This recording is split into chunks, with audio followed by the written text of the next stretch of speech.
when I had no money, living in India, family disowned me, no idea what I was going to do. All I knew is that if I were to live for one more year, what is the thing I would want to focus my energy on? It was always writing books, because I felt like that is something I could like leave humanity with. And so I just wrote and wrote and wrote and wrote. And even when I was writing, sometimes I would look out the window. I'm sure you've experienced this. My fingers were just typing, and it was like something greater than me was coming through. What is it that you feel dropped you into a creative flow state like that?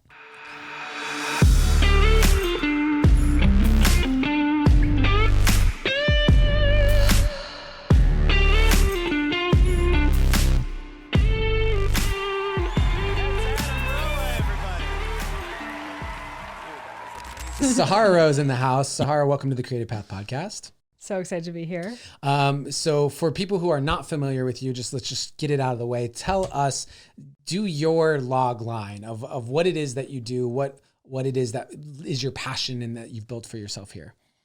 So I am an author, podcast host. I create music as well and DJ. And kind of my thing is I really bring multidimensionality into everything that I do. I'm always breaking out of boxes and really just kind of like a walking paradox of being deep, being spiritual, going into depths. You know, I've written 3 books, all with forwards by Deepak Chopra, you know, have created 2 7-figure businesses, and I twerk and, you know, like create Afrobeats music and just show up in this like vibrant expression. Also, my family are refugees from Iran, which is the most suppressed country on earth. And, you know, the moment someone figures me out, I switch it up on them. And one of the things that has really caused me to always resonate with you is you bring a level of ratchet. Thank you. Appreciated. I know. And I just really appreciate the fact that we're getting ready to Cryptonite for our video. Yes, absolutely. It's like meditation music. I'll be on it, and I'll be on it all day, straight up. Pimp, if you want me, you can find me in it. I'm on it. I'm on it. Yeah. So Sahara and I have done a YouTube video called Sex, Love, and Jenga, which you should go check out. Netflix, because if you want to buy that special. Because literally we played Jenga with some of the craziest questions about sex, love, relationships, all of these things. I learned a lot about you. I learned a lot about you too. Careful. We'll see. They'll see in the video. Oh gosh. And so, but I feel as if you're one of those people that I know is just real and is willing to say your truth and stand for your truth and not sugarcoat it because of what the audience needs or afraid of what people are going to react or anything like that. And I really appreciate that about you, as well as how many different places you have your hands in, so to speak. And I'm curious, in your journey, has there been a struggle with needing to niche down? Has that been a thing? You know, we're advised, hey, find your niche, find your thing that we can really market, a way we can position your brand. Have you struggled with that? Is that something you've thought about consciously? Yeah. Well, first of all, real recognizes real. And if you're listening to Adam's show, you real too. So, you know, I started my career pretty niched, actually. I started around Ayurveda. You know what Ayurveda is. For people who don't know, it's the sister science of yoga based on the mind-body connection. And I went through really bad health problems when I was in my early 20s. My body was shutting down, went into what doctors said was perimenopause, and I would never be able to have children. And I just became obsessed with health and healing. And that brought me on my journey, which I learned about, healed myself, naturally wanted to share. And so my career really started with that. And I would say that that was helpful at the beginning because it allowed me to stand out. It allowed me, like, something that people just wanted to know about. I had a lot of experience in wisdom, and I lived in India for 2 years studying it. So having a niche helped me at the beginning.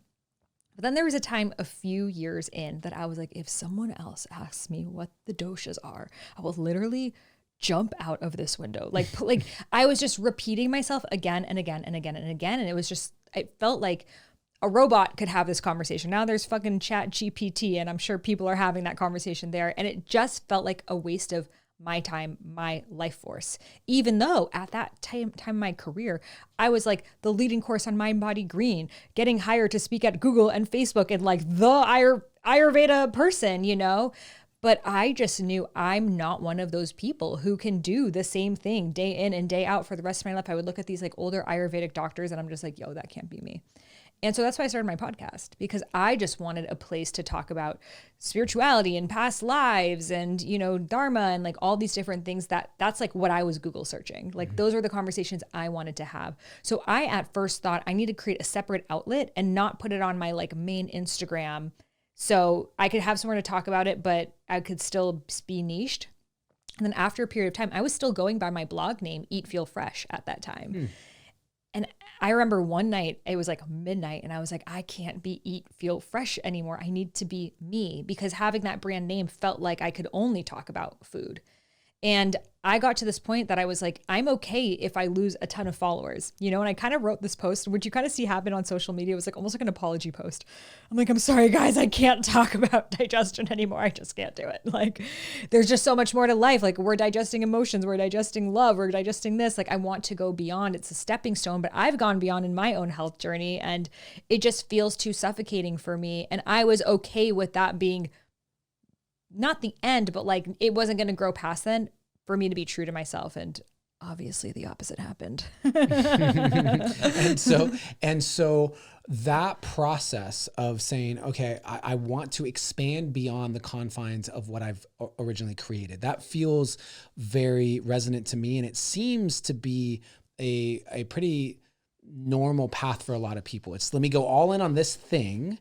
And then soon that thing starts, well, I as a soul am evolving beyond that. And then so now as you create, and you've created multiple 7-figure businesses, and you have so many, you DJ, you do this. Now as you create, do you have a level of intentionality around what it looks like practically? Or is it really, you've had enough success where it's just like, I'm just gonna do whatever I want, whatever it looks like? Or what level of curation is there still to the kind of business side of what you're doing? So here's the thing. I bring people along on my journey, so nothing ever feels like it's coming out of left field.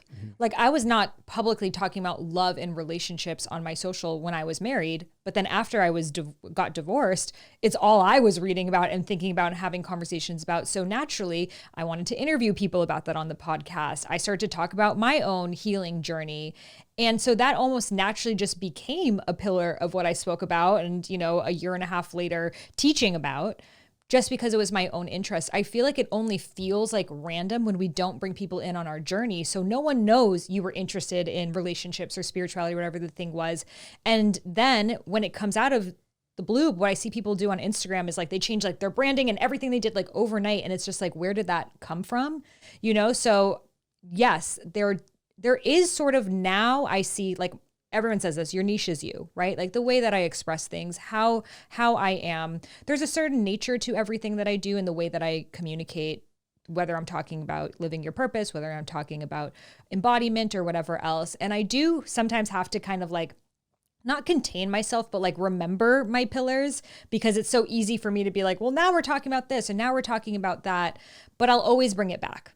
You know, and the truth is, the reason why we're interested in that thing is they are related, right? Like, so I'm probably not going to go like the Palladian direction. Like, I don't see that on the horizon for me, but maybe I drink enough ayahuasca and that will happen too. You get your cosmic awakening, and suddenly you're like, oh, I'm a Pleiadian. All right. Yeah, we're rebranding. It's all silver here, you know? So likely I don't see that, but it's like, I can sometimes feel things that I will speak into later on in the future, but it's just not the time yet. So I am conscious the fact that social media does move a little bit slower than our personal growth, that I might be rapidly changing and evolving, but you know, like there are people right now who are in full-time jobs and, you know, are questioning whether they have a purpose and not. Sometimes I'm like, I feel so far away from that. Like, I have to remember what that's like, but that was such a huge part of my journey that then I'll go back and continue to create new content there. And I feel like that's the thing that happens with a lot of us. We're growing so fast, but we don't realize the version of us 5 years ago is still important and helpful for people,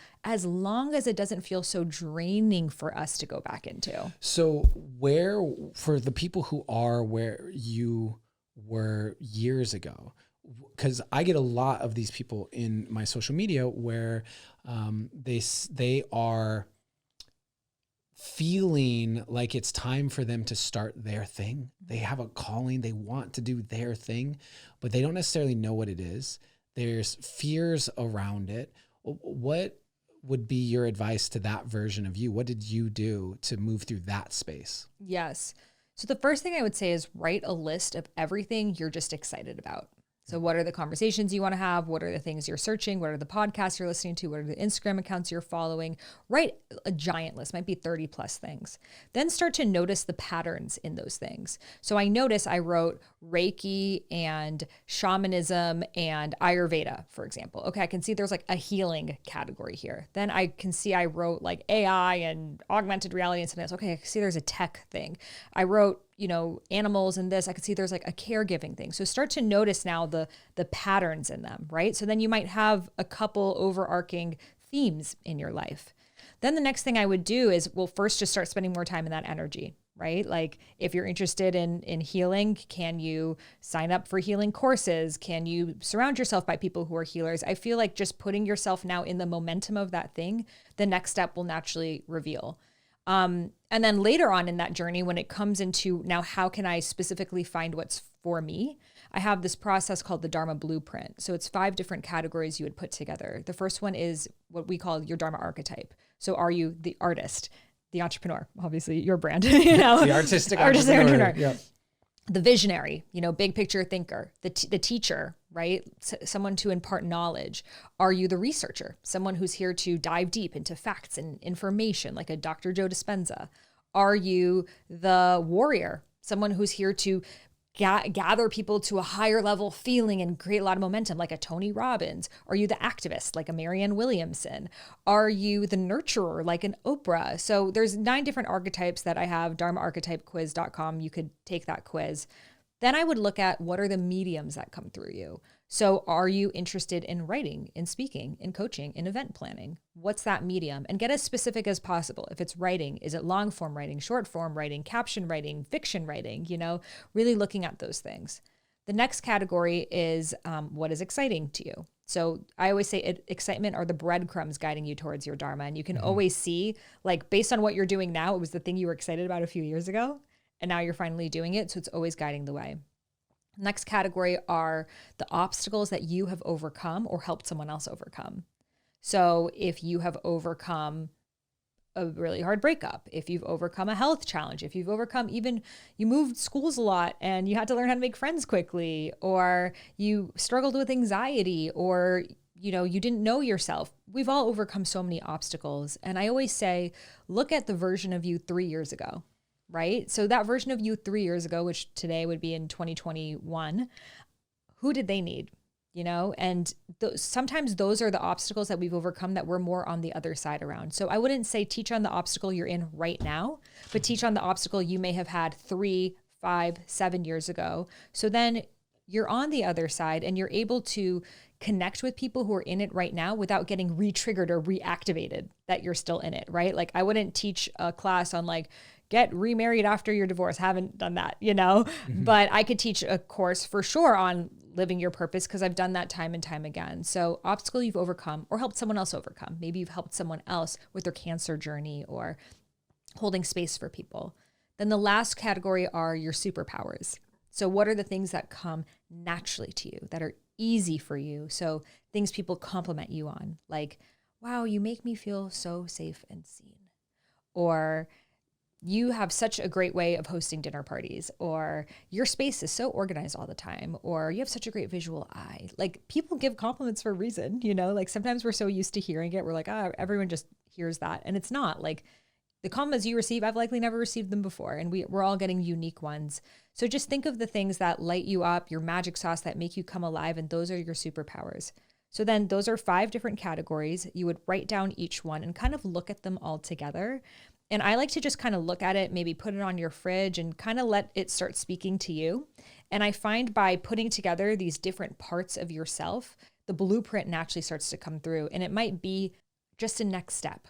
The next step is I want to learn more about, Ayurveda. The next step might be I want to write a book. The next step might be I want to apply for this job, And we often are like trying to figure out our purpose as like, I need to know like the full end goal, 10-year vision. And likely that 10-year vision is not going to happen, but just focusing on where is the momentum guiding me next? What feels like the thing that I can take action on now that will move me closer to it? And also a big question is, if I have a lot of different ideas, if I were to die next year, what is the thing I would want to focus my energy on? So for me, especially in my early 20s, when I had so many different ideas, when I would ask myself, if I were to die in 1 year, what is the thing I would focus my energy on? It was always writing books, because I felt like that is something I could like leave humanity with. And I'm so grateful, even though it was, you know, didn't make sense business-wise to like start with a book. That was my superpower. That was my skill set. That was the thing that I loved to do. And it actually set me up in a really unique career path where I kind of started as an author and then later moved into more social things. Mm-hmm. Well, I really appreciate you grounding that into a structure, because I am a Capricorn. What's your birthday? January 14th. What's yours? 19th. Okay. How many planets of Capricorn do you have? Multiple. In like my main ones, I have my sun and my moon are both Capricorn. My sun and moon are Capricorn too. Shut Damn, we're some cold-hearted bitches. Yeah, we are. Even though we're like so emotional. What are your Mars and Venus? My Mars is I have 7 planets in Capricorn. Really? Yeah, but my Venus is in Aquarius. I have something else in Capricorn too. So I have triple Capricorn, but like one of the other ones. I feel like us Capricorn people, we tend to like get a lot. Get a lot? Like we're like tend to have a lot of planets in Capricorn is what I found. Oh, got it. Yeah. I think that time it's like, I don't know, in like the late 80s and 90s, there's like a lot of Capricorn happening. What year? 91. Oh, 85. Okay. So my question for you now is, so the Capricorn part of me, when I talk about the artistic entrepreneur, it's that inner artist, but the inner entrepreneur. And I love creating structures and frameworks, right? And so this journey of how do I discover something, right, has been, I think for most people, a cause of angst. And so I love that you've laid out kind of these 5 pillars as a way, a very practical framework to at least go through. But what it ultimately arrives at is the thing that I feel most people get stuck on, which is just the next step. So many people don't take the next step because they're waiting until they can see the second and third and fourth step. They want the security of knowing what happens around the corner, as opposed to just going, actually, you have to get there first.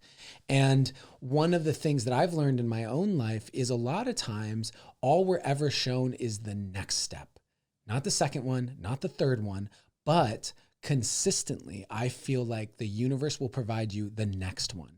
And that next one, how you identify it, I've found is curiosity, or as you say, excitement. That space of there's just something about it. Whether it is writing a book, whether it is taking dance classes, whether it's going and traveling for a little while, whatever that thing is, that's the next step. And by the way, those are all sort of what people would say maybe on a positive end of the spectrum or easier, but it might look like leaving your marriage. It might look like cleaning up your diet or quitting smoking or drinking. There are so many things that are the next step that even right now, as I say this, you are hearing it and going, I know my next step. Deep down, I actually know it, but I'm not listening to it. And then we wonder why we get caught in this hamster wheel of not knowing where to go next when we just haven't honored the next step. And so for you, I'm curious how you relate to that next step, and if there's a way that you go about discovering it as you're moving through life. All right, family, I wanted to take a moment and remind you that if you are interested in the Artistic Entrepreneur Incubator, I encourage you to check the link in the description of this video, because we are filling it up. If you are someone who has the heart of an artist and the mind of an entrepreneur, and you have a knowing that you could be great, you just need the community, the mentorship, the structure, the invitation into a space for you to actualize your greatness. If that is you, then right now, click the link and make sure that you take the journey with us. So when we're going into, well, I can't take step 1 until I know 2, 3, 4, 5, 6. It's often, well, first of all, it's obviously our need for control, but it's our fear that it's going to go really bad.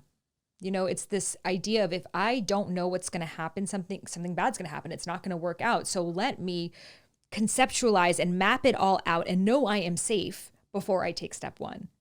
And the thing is, if we've learned anything in our lives, it's always better than you think. Even the getting cheated on in your marriage is always better than you think. You know, and so you think, I need to know all the steps, otherwise it's going to be this like horrible, scary thing. And it's like, trust me, there's going to be horrible, scary things, but it's never going to be the thing that you thought it was going to be. Life is going to surprise you regardless. But it always ends up working out. And if we truly adopt that mindset, it's always better. Like God's plan is always better than your plan, period. You know, at that moment when I had no money, living in India, rats in my hut, family disowned me, no idea what I was going to do. All I knew is that if I were to live for one more year, I would just want to write a book and help people who have gone through health challenges like me. And even if I just did that, that would be enough. From doing that, by the way, I got rejected by 30 different publishers for that book. Spent 2 years writing that book. All the money that I made health coaching invested into getting editors and graphic designers. Every, editor at the publishing houses said the exact same things my parents told me. You're too young. You're not a doctor. No one cares about Ayurveda, and it's never going to happen. 2 years of my life went to that.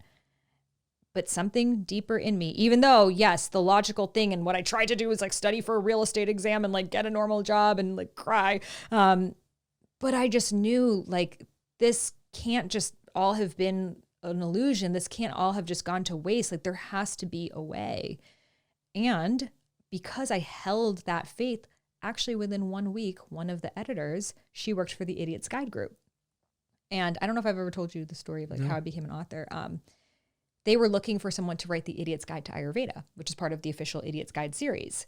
And they had an author who was 4 months into the 6 months they typically give you, but it was so much work that she quit. So they were looking for someone start to finish to write an Ayurvedic textbook, a 450-page textbook, written in their tone, in the Idiot's Guide way. So they asked the agent I worked with if she knew anyone, and she asked me. I was like, I'll do it. She's like, okay, you're going to have to submit like an extensive table of contents of how you're going to do, and they really need it as soon as possible. I had never read an Idiot's Guidebook in my entire life. I went to Barnes & Noble's, spent the entire day there, looked at every single Idiot's Guidebook that they had, stayed up all night, and wrote a 16-page table of contents of how I would organize this book if I were to be hired. They liked it, and they're like, okay, can you write a first chapter to see if you can match our tone? I went back to the Barnes & Noble's, read all the Idiot's Guidebooks, understood their tone, how they communicate. It was very different my Ayurveda book that's funny and this and that. It wasn't that. I had to match their energy. ChatGPT could do that in 5 minutes. Now, right. Back in the day, you had to do some research. You did some real work.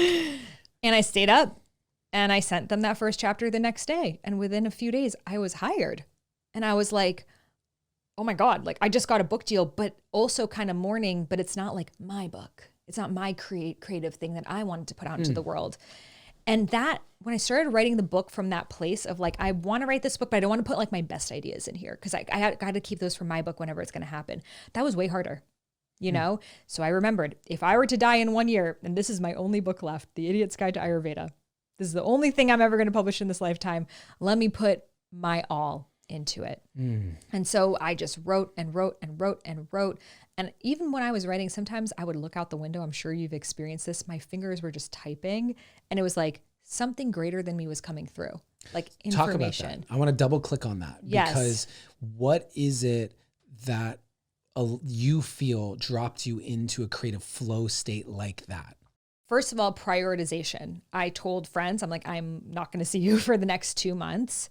I was in a relationship and I was saying, I'm sorry, this is the priority right now.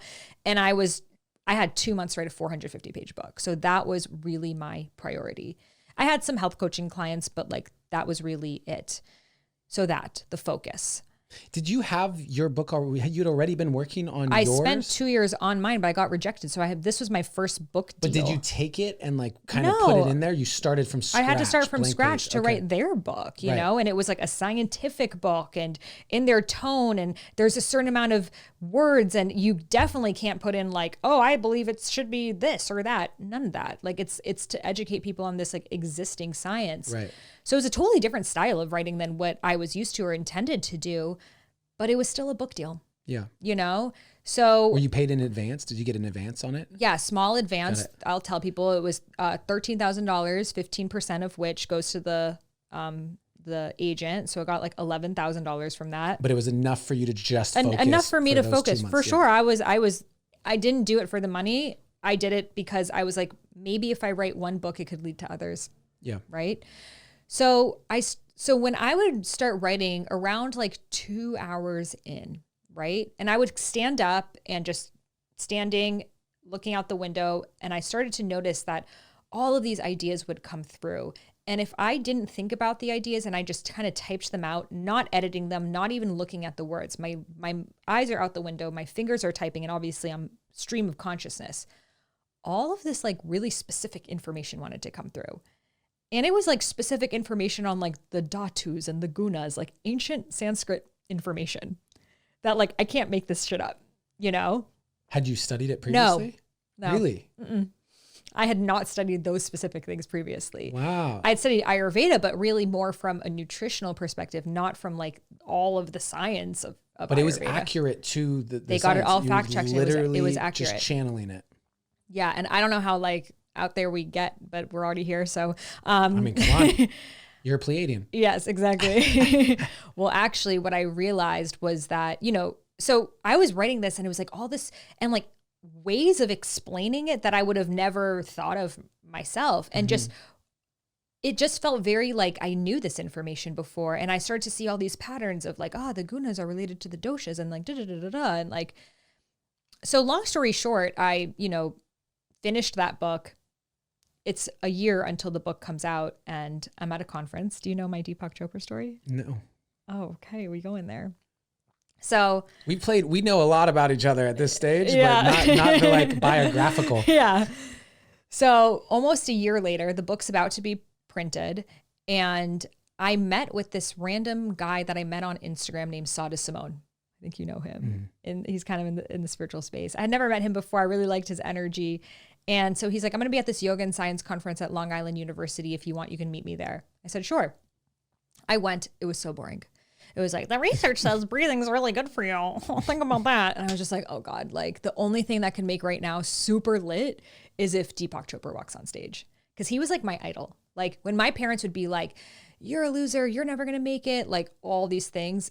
The thing that would keep me going is like, one day I'm going to be like Deepak Chopra, but a cute girl, you know, one day. And they were just like, no, he's a charlatan and you'll be a charlatan too. Like my parents are not spiritual at all. So I would always just kind of like bring him to mind kind of as a spirit guide. And so I'm thinking that in the conference, it was a conference of professors. There was no celebrity teachers there. They're like, okay, it's time for our lunch break. Oh, and here's our sponsor, Deepak Chopra. I'm like, oh my God, there he is. I'm like, this is probably the only time in my life I'm going to see him in person. So I just got to go up to him and just like tell him what a fan I am. Since obviously he's never heard that one before. No, you know? Very original. Yeah. I got to let him know I'm a fan, you know? Yeah. So I'm going to blow his mind. Oh my gosh. Yeah. I read your books, you know, smile. No. So it's an auditorium of like 1,000+ people in there. Everyone's leaving and something bigger came through me, that same energy. Everyone's coming up the stairs. I'm walking down the stairs. I don't even know what I'm about to do. He's on a stage talking to someone because it's a lunch break. I walk up the stairs of the stage and I just stand next to him and I'm just standing next to him and I have no idea what I'm going to say when he turns over. And he just like looks at me. He's like, hello. And I'm like, hi, Dr. Chopra. I'm such a fan. And your books really changed my life. And I recently wrote this book, Idiot's Guide to Ayurveda. It's actually with your same publisher because it was published by Penguin. And I would love to send you a PDF. And he was like, sure, here's my email. I was like, oh my God, I have Deepak Chopra's email. This is the best day of my whole entire life. Like, even if that was it, I got his email. It was like, live in la vida loca, like dreams are possible. I got his email and I was just amazed. And I thought that was it. You know, I'll send him the PDF, probably never hear from him again, but like amazing moment, you know? I was so happy. And the next day I was meeting with a friend. We were going to shoot these like funny Instagram videos. I was running late. I was like eating like raw vegan sushi while crossing the street. And I hear this guy behind me saying, oh, can someone help me cross the street? And something in my mind, same energy, was like, Sahara, you're a good person. Help this man cross the street. So even though I'm halfway across the street eating my raw vegan sushi late, I turn around, I go to the curb and it's a homeless man. And I'm like, sir, I'll help you cross the street.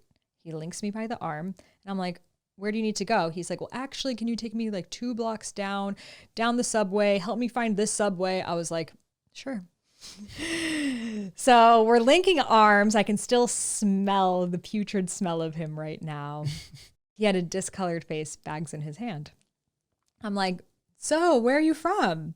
He's like, oh, I'm from Iraq. I was a refugee from the war there. I was like, wow, my mom was a refugee. You know, it was the Iran and Iraq killing each other. 1 million Iranians were killed. I don't know how many Iraqis. So it was like the enemy.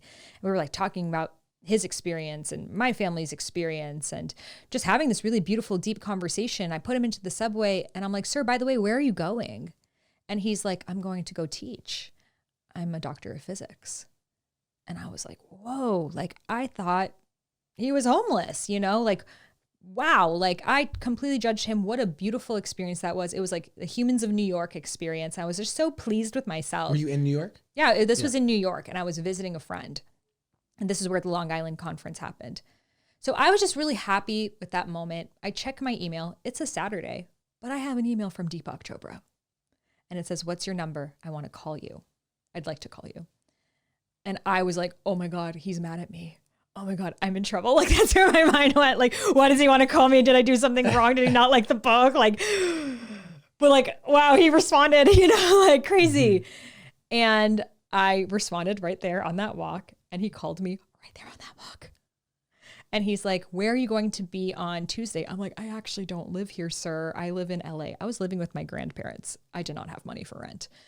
I'm like, I'm actually going back to LA. I don't live here. He's like, perfect, because on Tuesday, I'm teaching a You Are the Universe seminar in San Diego, and I would like for you to come, and I'd like to talk to you after. I was literally going back to LA on Monday. I was like, okay, I'm there. I drive down. I literally slept in my car the night before. I'm writing yantras, which are these like Vedic things for good luck, praying to God. I remember DMing some random guy on Instagram. We're both in prayer, like, you know, like I have no idea what's going to happen. I'm sitting in the crowd. He's on stage and I am shaking, like shaking to even be in proximity of him. He walks down the stairs. He's like, you come with me. I was like, oh my God. He's like walking in front of me, you know? And then he brings me to this room and there's like 4 members of his team. And they start asking me all these questions. They're like, why are you at the conference? Like, what do you do? Like, where'd you go to college? This, that, like all, they're like interrogating me kind of. I was just answering. And then after, Deepak's like, Dr. Chopra, he's like, I read your book and I was really amazed by the way that you were able to modernize and teach this ancient Ayurvedic wisdom. And we would like to invite you on faculty of Chopra. And he made a video with me, which is on his Instagram right now. I literally introduced myself as, hi, I'm Eat Feel Fresh. Like literally at that time, which just shows, you know, and that moment, it was like one of those moments that you're like, did my life just change? I think my life just changed. Mm-hmm. He wrote the foreword of that book. That book went on to become one of the best-selling idiot's guidebooks ever in all categories.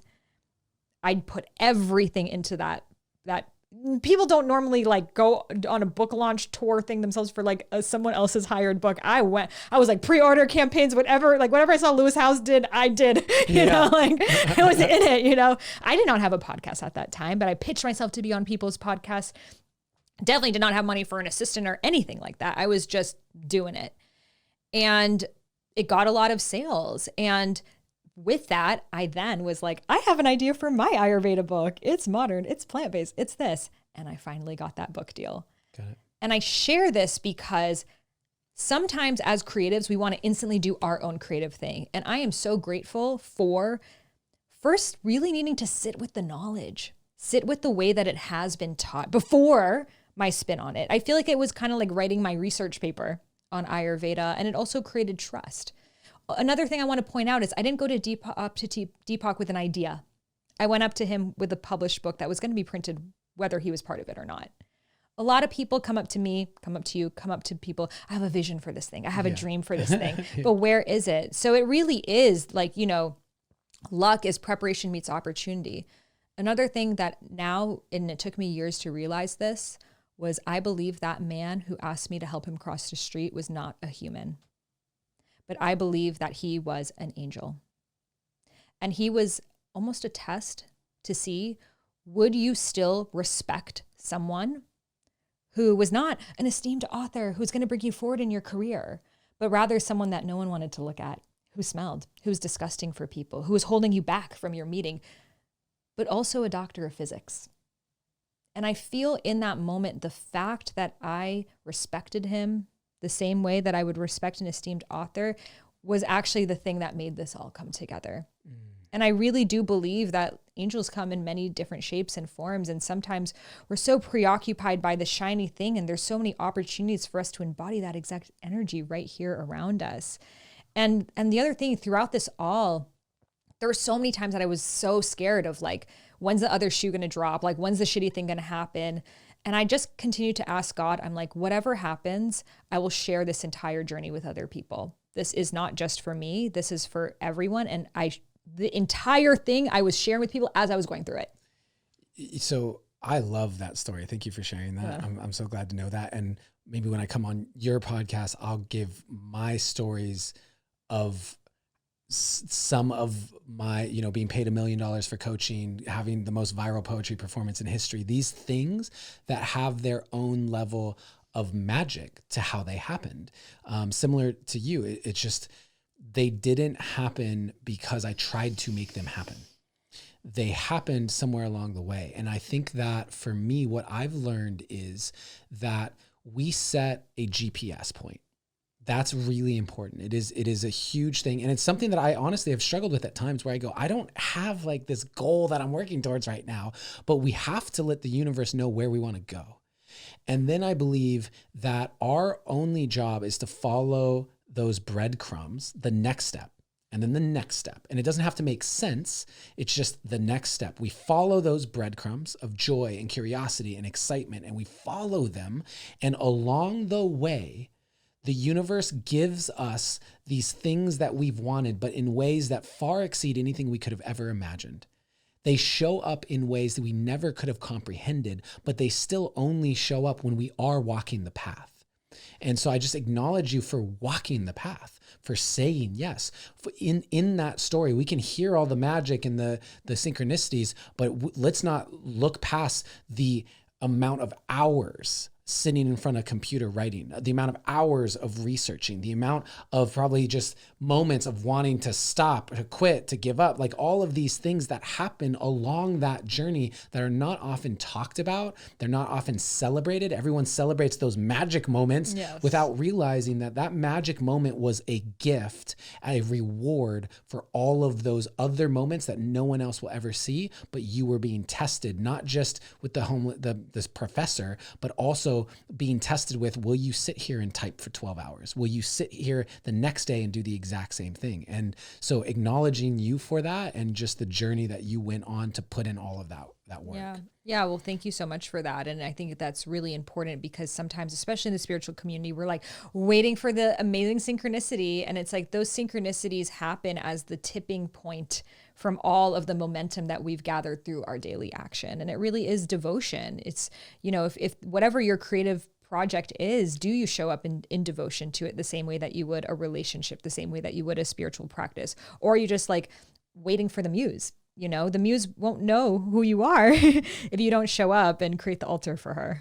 And so to what degree now in your current life? Because at this stage, you have financial success, you have influence, you've written multiple books. Like you are at a point that I think most people dream of getting to. Mm-hmm. And there are opportunities available to you now that are just a plethora relative to where they were previously. So how do you navigate what your next move is? How do you decide where to point your attention and your focus? So it's really seasonal. For example, going into music was definitely not something I planned, but after my divorce, I was so heartbroken that I couldn't read words anymore. What it's like, but you can't listen to a podcast. You can't read a book. All you can do is just be deep in the pain. And so when I would listen to music, and I would hear music on a deeper level that I've never heard it before. And then I would be like, damn, was music always like this? It was like being high, I'm like, whoa, there's all these layers to it. And I noticed these ad libs to it, and I'm feeling the difference, the embodied difference I would have from a song. And it would take me on a journey. And so I started to just really listen to music in a deeper way. That made me curious to start learning, how does one produce music? So I started just going on YouTube, the same thing that I started when I was 23 about writing. I'm like, how to produce music on Ableton. Start just watching tutorials of that, start trying to do that. I start learning about different samples and just starting to think in this different way. And it was, it's interesting because my ex-husband was a music producer, but I had this concept that like, oh, it's like super hard, super technical, super masculine. I could never do that, you know? But it's almost like we were talking about how like you almost become like your ex often after the relationship ends. And I just started to get a lot more curious of how can I express myself in a way that I never have before. And then from producing music, at first I was like, well, I definitely can't sing, so I don't know what I'm going to put on it. So I started with this affirmation I would tell myself in my head during my divorce, traveling, uncertainty. I would tell myself in my head, trust, flow, surrender, let go. Trust, flow, surrender, let go. I'm the one I've been waiting for. And so I added that affirmation to the Afrobeat that I made. And then the producer guy, I'm like, can you say, give me ginger, give me sugar, give me water, give me fire? He's like, okay. Like, so he did that. And then I'm like writing for him what to write. And we came up with this song. And I was like, yo, this is kind of fun. And then we just started to make more songs and stuff. And I really had no intention for it or anything. But then the same energy I had with the Idiot's Guide to Ayurveda, I'm like, I'm just going to like treat this like a music launch, you know, I'm going to put my all into it. And, you know, I was in Portugal at the time. And right after I saw you in Estonia, I was in Portugal, like by myself, like crying. And I was like, let me just like make a music video. Like, I don't even know how that happens. I found some girl in a WhatsApp group and I'm like, we're going to make a music video. She didn't even speak English. She was some Russian girl. And we just like went to the beach and I didn't even have a stereo with me. I forgot that. So I just had my phone. I was playing the song on there and I'm like singing along and dancing along and stuff. I edited the whole thing myself. And like went on Instagram Live and I like treated it like it was a launch and people started to like it. So then I was like, I asked that producer, I'm like, can you come back and like, I want to start hiring you and like, let's start really doing this. So we started making another song and another song. And before I knew, I had 12 songs and I was like, okay, I either drop a single every month for the rest of the year, but I'm like, realistically, I'm going to be way better at this next year. Then I'm not going to want to drop the stuff that I have now. So he was like, why don't you drop an album? I'm like, I'm not an artist to drop an album. Guys, this was literally like a few months ago, all this happening.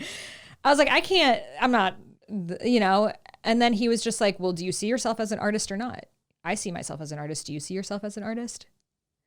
And that was a really good question because I saw myself as an author. I saw myself as a podcast host. I saw myself, but like artists I hadn't fully claimed, you know? So then I was like, you know what? Simply because I just want to get it out so I don't like hold on to it. Fine, I'll make this album. And then another friend of mine, Everett, I saw he did someone else's music video. He seemed really good at it. I met him once in Bali. I was like, yeah. I was like, you make really nice videos. Like, what about doing this? And then it would just like became, and then as I was in the process, I'm like, I feel like I need to like dance with snakes. Like, I feel like I need that moment. And then it just became 14-foot boa constrictor, a full like altar, like, and again, that was another affirmation I was telling myself after getting cheated on. My body is an altar. The sacred site is me. So I share this because it was never an intention. I am now an artist and here's my plan. It was, oh, wow, I feel like making this song. Oh, guys, I guess another one. Okay, I guess we're doing a music video. I guess I'll try a better music video this time. I guess now it's an album. That song, Trust Flow, is played on radio stations all over Africa now. It's amazing. Fucking crazy, you know, like, and I just released it myself and it's not my business. I don't really make money from it. In fact, I spend a lot more money on it than I make, you know, but I just love doing it and it makes me come alive. And then there was that question of like, how does this even fit in? Like, you know, as a creator, you almost feel limited in how much you can like market things. Like you don't want to market too many things and confuse people. And I was like, okay, this is like a whole other avenue. Like talking about embodiment is one thing, but like now, like I'm rapping, like this is a lot. But I was like, you know what? This is the greatest way I can show people firsthand of what stepping into something completely new is like, and me leading by example. And, you know, I definitely was scared and it still is this balance of like, not only being seen as one thing. And sometimes I wonder, maybe my following would be bigger if I was just one thing, numbers wise. I do feel like sometimes people like want to follow the account that posts like the exact same kind of quote again and again. Definitely. And it probably would, but guess what? My soul would be fucking crushed and it's not worth it. Well, it's amazing to hear because one, I see so much of parallels in our stories that I'll have to share at another point. I literally on another episode of this podcast just today was talking about how the word artist, I didn't embrace that word. I was an actor, and then I was an actor and a writer, and then I was a director and a producer. But I was not an artist until I went and spoke at an event, and I was doing spoken word poetry, and they wrote Adam Roa, spoken word artist. And I went, I've never seen artist attached to anything like that before. I guess that's what I am. I am that. And the thing about embracing artist as a label, it becomes expansive. Now I can do any of it. Now I'm also a musician. Now, you may not know this. I know how to DJ on Tractor. I know how to produce on Ableton. I used to edit all my own stuff on Premiere. And so like I've gone through these chapters. I'll have to send you some of my music. So I was releasing hip hop style music. We need to do a B2B DJ set. Absolutely. And so I was doing hip hop style music. And what happened was I was leading a poetry workshop at Wonderfruit, a festival in Thailand. Okay. And I had probably 30 something people at my workshop. It was the middle of the day, 2 p.m. at a festival, leading this workshop. I have people in tears. It's amazing. And I go, wow, I feel so good. And I'm leaving 3 p.m. in the afternoon, walking by this stage at 3 p.m. in the afternoon at a festival. And it's got 150 people dancing to a DJ set. And I went, how do I make the experience I just had with 30 people available where 150 people show up? And I went, I have to make it to music. There's got to be music involved then. Oh, you'd be an insane rapper. Thank you. And so I said, all right, well, I'm going to learn to DJ, and then I'll just put, my poetry or whatever, weave it in, but I'll learn to DJ. And so then I learned to DJ, and I'm starting to DJ, and I go, I don't want to DJ other people's music. I want to DJ my own music. And so then I go, that means I have to learn how to produce. So then I get on Ableton and I learn how to produce. And then as I'm producing, I go, wow, okay, this is going to take me a long time to get really good. And I want to be making music faster than that. And my actual best skill set currently is my writing and my performance.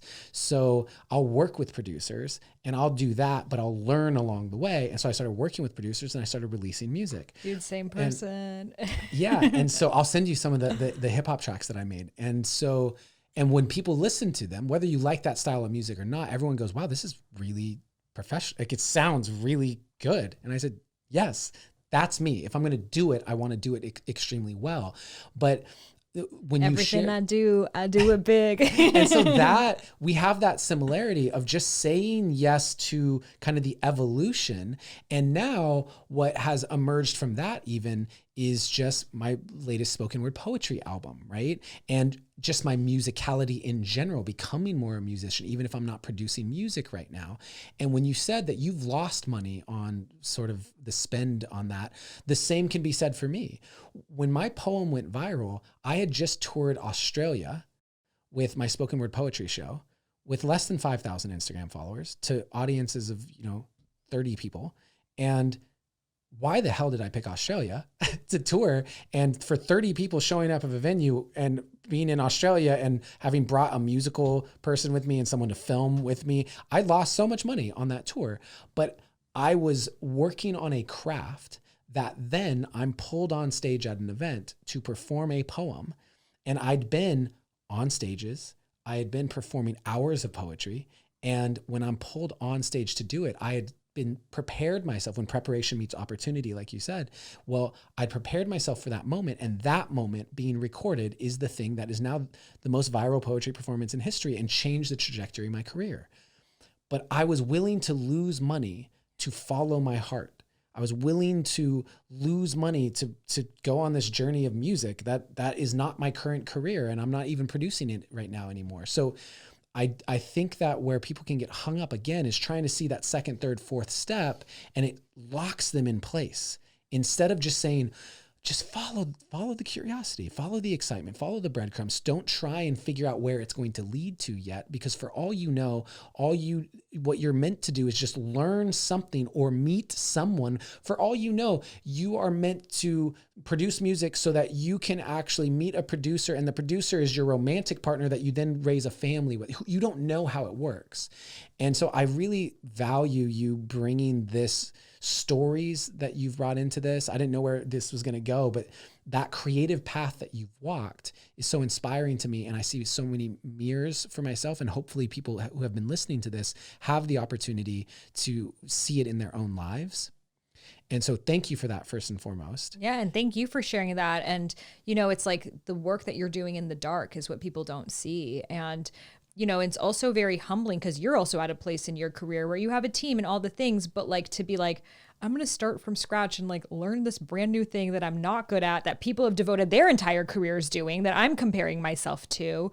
And, you know, things like music production is like fine tooth and comb. It's very like diligent. It takes hours and hours and hours. And especially when you're an entrepreneur, you're like, this is not worth my opportunity cost. But you know that unless you learn how to do it, you'll never be able to executively produce something unless you actually know how it works. So I feel a lot of people are almost like too prideful at the beginning, you know? Yeah. And it's hard. It's frustrating. It doesn't feel good. Right. And so they're like, I want to start as the director of this Hollywood big budget film, but they haven't done like a little like YouTube series, you know? So it's like, start with what you have access to. And we're so lucky. And I believe that our souls chose to incarnate at this time where we have access to everyone having their own TV show, becoming their own DJ, becoming like whatever you want. We can all do it for free right now. So like creativity has the most opportunity than ever before right now. And it's for the people who start taking action and start practicing in the dark. And again, you never know where it will lead you to. So I like to end these episodes with 5 questions based on the 5 modules of my artistic entrepreneur program. And so we'll go rapid fire here. As we ground it into what you've built in your particular journey as an artistic entrepreneur. So the first module is about your core conflict. Removing that core conflict so that you can be in more alignment with where you want to go. My core conflict being the inner artist and inner entrepreneur, and the part of me that's wanted to be free to express, and the part of me that's wanted it to have a purpose and make money and build and grow. And is there a core conflict that you found for yourself that consistently seems to have shown up along the way that you've worked through? I feel like in terms of in my business, it's been that I evolve really quickly and bringing people in on the journey. And it's sometimes this conflict of like, well, maybe my next new thing is like, maybe I just go all in on being an artist, you know? And like what's the responsibility I have on this like former thing and like building things, but like continue to take care of them. So sometimes that's a conflict. Got it. Yeah. That's a great one, by the way, because shiny object syndrome can be real. Yes. Okay. And then the second module, from once you've kind of shifted out of that core conflict, you can create a 100% certainty offer. The thing that you know with 100% certainty that the right person finding that offer will have their life changed. Because I find that when you move through the world with a certainty of who you help and how you help them, it changes your embodiment. And so for you, have you found that for yourself, and what is it, and maybe how you found it? So definitely it started with my Dharma Coaching Institute certification, just seeing the transformations that people would have of stepping into it, not even knowing if they have a purpose, their sense of purpose, and walking out of it, being able to coach people. That is what allows me and inspires me, even though I have known my Dharma for a very long time, to continue to come back, because I've seen so many people who had full-time jobs that they hated and never had time for their kids be able to do this, and the ripple effect that it has. So there is something really beautiful about refining systems and building and continuing to create like your diamond, where you know people are going to have a transformation. And that's when I got the shiny object syndrome I remind myself of. Beautiful. Yeah. Once you have that 100% certainty, you can now create what I call signature content. It's that thing that captures an essence of you, so that when people experience it online, or maybe it's your book, I don't know, the thing where they go, wow, I feel this person, and that it magnetizes them into you and your world. Do you have an idea? Are you intentional with crafting signature content in the way? Is there something that's really landed as the thing that magnetizes people for you? Do you know what's so funny? I just became known for twerking, and it's really hilarious because I really barely twerk. But when you twerk, I mean, the world stops, you know? Yeah. And so I feel like it's that, because it's like, I started to notice, I'm like, I barely even do this, but it's like, you twerk. It's like, yeah, I do. And I feel it's so like out of the box for people that they start to really like know you for that thing. So then I was like, okay, like, let me lean into this. I do love to dance. There was a lot of the shame programming within myself of, first of all, being Iranian and Muslim, but on top of that being, you know, in the spiritual community and all of the things. But I recently made a music video for my new song called Sexy Dark Night of the Soul, which takes it to a whole other level. And I can feel like my fear of it coming out. And I'm like, you know what? It's the intentionality. Like there's such even the word twerk, like we think of it as like Cardi B and like that. And I'm like, for me, it's like, girls, shaking their asses under the sun, ecstatic dancing, having fun in their joys, in their bodies, healing the trauma that's stored in their root chakras, like reconnecting to their natural divine feminine essence. Like that's the most beautiful shit on planet Earth.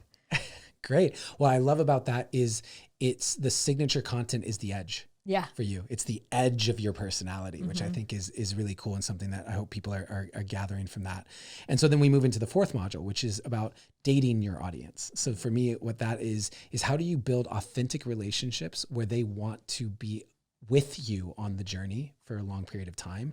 And you have a really engaged audience that is very devoted and we got a lot of interesting questions from them. We got a lot of interesting questions. They wanted to know a lot about me.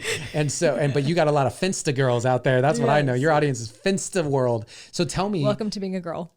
Tell me how you approach, so people listening to this who are just starting out maybe in their social media journey, how have you built such a relationship to your social media in that way? Definitely the honesty that I share about my own journey through my solo casts and going on Instagram Live. That I just share. Sometimes I rewatch my episode. I'm like, I can't believe I just said all of that. But then once you say it, you're like, life goes on and I'm fine and I'm safe. And, I feel that, again, what we started off at the beginning is like, even you brought me on here because you're like, I really love that you share authentically. And I feel we resonate with that, but we never want to be the person who says something that's like edgy, could get us canceled. I mean, like I would go into some weird shit on my solo cast. And sometimes I'm like, yeah, it's just refining away the people that aren't for me, but then the people who really fuck with me. I love that. And so that brings us to our fifth and final module in question, which is about building a monetization ecosystem. And this is where so many people can get kind of hung up is, well, how am I actually going to make money from it? How can I step out of my 9-to-5 world and go into my expression and social media and all of these things, but how will I make money? And so for people in that spot, and from what you've learned on your journey of actually building multiple 7-figure businesses, what advice or aspects of yourself have you brought to that? When it comes to sharing content, etc., I always say the best place to start monetizing is through one-on-one coaching. Because with one-on-one coaching, you're really able to be there with that person. You're able to learn how to be a more confident coach. And it's something that people directly receive a benefit from. And they also know that they're receiving your time, right? So I always say start with one-on-one coaching. And that's where you start to notice, who do I want to work with? What archetypes do I attract? What, kinds of conversations do I continue to have? What stories do I keep telling? And you're kind of starting to develop your own method by doing this. From one-on-one coaching, you can do live group programs. So that was the next thing I did. After 7 years of one-on-one coaching, I created group programs that were like 4 weeks. Every week it would be like a live Zoom call, and I would do one-on-one coaching with them. But that started to teach me how to do a bit more of one-to-many. And so I would use the things I would continue to say, the stories I continued to say. So then from group coaching, I started to go into courses. My first course did not sell one. I didn't sell any. Everyone's like obsessed with like building a passive income business. My income is not passive, really. It's like it's a fallacy. The idea that passive income is not so passive. Exactly. Yeah. It's just you're doing a lot of work before, but you're still doing work. It's just it's different. But people want to jump to that because they think it's like a quick fix. But it's like, how do you even know it's going to work for people if you've never done one-on-one coaching? It's important to also build your social audience, build trust with people, right? So they know if I've received so much value from you just from your free content, I know if I pay for something, I'm going to get more. Then from courses, I moved into membership. So membership is, bringing community together, bringing, like for me, it's monthly goddess circles. At first it was always me teaching. Now I bring on different teachers. And then from membership, I went into creating my first certification. And then from that certification, now creating an ecosystem in my institute, Highest Self Institute. So I'm kind of giving you like over 10 years of my career of what I've created. Definitely did not happen overnight. But I've also found, and there's many, like I've done masterminds and I realized that's not my thing, right? I have friends that love high tech. I love going volume. Right? So you kind of learn these things from trying different business models. There are some courses I've done that I thought would crush, didn't. There are some courses I didn't think would crush, did. So the only thing you can really, it's like, don't be so precious about your work. Like building online courses, a lot of mine are just me in front of my computer talking. And that way you're not so in your head about the costs of like getting a videographer and setting it up. And then once you do that, especially if you run it live, it's really not any of your extra money and not much time. And if that's crushing it, then you know you can move forward into creating something else. Thank you for sharing that. I think a lot of people are following trends. They're like, oh, membership communities are the thing now. And like 3 years ago, it was courses were the thing. And so and people want to jump to that without the foundation. And for me, I started in one-on-one coaching and similarly that developed the confidence to know I can really help people. And now it's about how, it's not about if. And I think there's a lot of people that are in the question of if they can help people and they're worried about how they're going to help people. And it's backwards. Prove to yourself that you really have value and you can serve people. And from there, it will evolve and grow. So thank you for sharing that. I want to high five you for that one. That was good. I liked it. Yeah. Thank you. And the how These are some good questions. This is a good system, guys. Y'all should sign up for Artistic There it Entrepreneur. is. Artistic Entrepreneur if you want in. So Sahara, let people know where they can find you, follow you, and get more of your magic. Yeah. Well, thank you so much. It's been a really fun 2 days. Got to know your Check out other the YouTube side of your video, personality. Sex Life Jenga. Yeah. Sex Life Jenga, we really crushed. So my Instagram is I am Sahara Rose. I have a podcast, which we're going to have you back on. I think you've been on like twice, but like over the years. So I'm excited. Been years. It's probably been about 3 years since I was last on it. Crazy. Died a few lifetimes and came back. We have a lot to talk about. Yes. That one will probably be relationship focused, maybe. I don't know. Who knows? We don't know. We'll see. Maybe we'll pull a Jenga and ask the Jenga. So Highest Self podcast. We should make a song right before it. We should freestyle rap the whole time. Just back what to back. back. What if we did a podcast entirely in rhyme? Okay. I'll do that all the time. Ooh, whose line?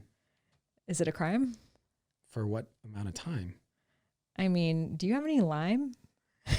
I think this is a sign. Yeah, that it's about time to wrap up this slime. Okay. Give me where they can follow you. So I already told them they can follow me on I am Sahara Rose. I mean, you have like 18 million things, so I thought you wanted more. I try to keep it simple. All right. So yeah, my Instagram, everything's I am Sahara Rose, and I'm also a rapper. Wasn't very good on here. Don't judge me based on this one. I'm in front of Adam Rowe. Okay, I'm nervous. And it's thank you for coming on here. I really value you, and I'm so glad we've gotten to even just deepen our connection over the last couple of days. For everybody who's been on this creative path journey with us today, I'm glad we've gotten to deepen our connection. And if you've gotten value from this, please take a moment, share this with someone you love, share on social media your biggest takeaway and tag us in it so we can actually see the results of this. So it's not just a camera that we're talking to, but it's actually human beings that we know are getting value. I appreciate you so much and want to remind you that always, in all ways, you are seen, you are heard, and you are loved.